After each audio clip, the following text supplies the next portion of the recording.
Eto, grabe, Mr. Longbam, may pasabog na naman. Grabe, panoorin natin. Ang sumali sa ibang pro league, ano nga abangan ng mga tao? Abangan nyo yung pag-uusap namin ni Coach Yen Giao. Oh my God! Kukunin ka ng Raymond Shine? Hindi, actually, plano ko siyang kausapin. Magawa naman kayo? Hindi, kung pwede niya akong kunin sa PBA.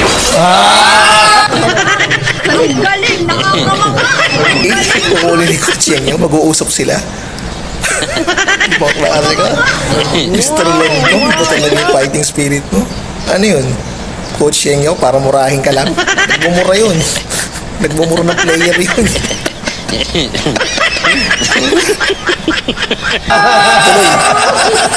Totoo?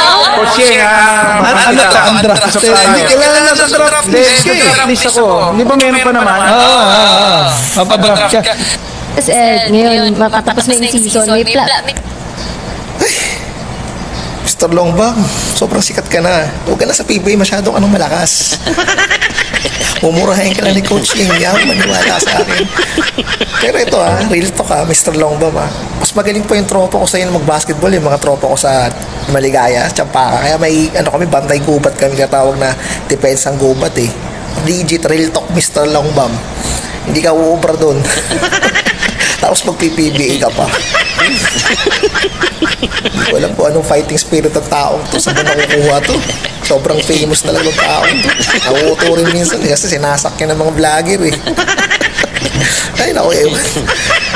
Ay, sakit ang ulo ko sa'yo, Mr. Longbam. So, yan, mga Kamon TV, bahala na kayo mga basketball. Bahala na kayo mag-isip dito kay Mr. Longbam. Ano bang tunay na pangalan nito? Basta sikat na talaga to. Yung jersey nga, 2 million na daw. Kasi, kaya kinontent ko na to Ang dami ko pinalagpas ng mga, nito, viral Kay Boss Toy, nagbenta daw siya ng worth 1 million na jersey. Bakit sino ko ka? Nagiging keng ko yung basketball sa atin. Yung mga taong naghihirap na maglaro, yung makapasok lang sa mga PBA, sa mga Pro League. Diba? Tapos papasukan mo ng ganito na may ewan ko pa. Sa ibang ulo ko. Maganda ko basketball yung mga kumpare ko dyan. Yung mga tropa ko sa Maligaya May meron kaming depensang gubat na tinatawag. Baka hindi na umbra sa amin yan. Ay, ngayon lang, peace out. Bahala na kayo. Kasi si Steph Curry kasi, totoo, magaling siya. Pero, hindi niya kaya yung range ko Kaya ba niya tumira ng consistent na half-court shot? Talaga na ba? Ganong kalayo na lagi niyang gagawin? Talaga? Kailangan ako, pero nakatira pa rin ako ng malalayo. Which is half-court shot. Si Steph Curry, hindi niya kayang gawin yun At ngayon, from half court, it's gone!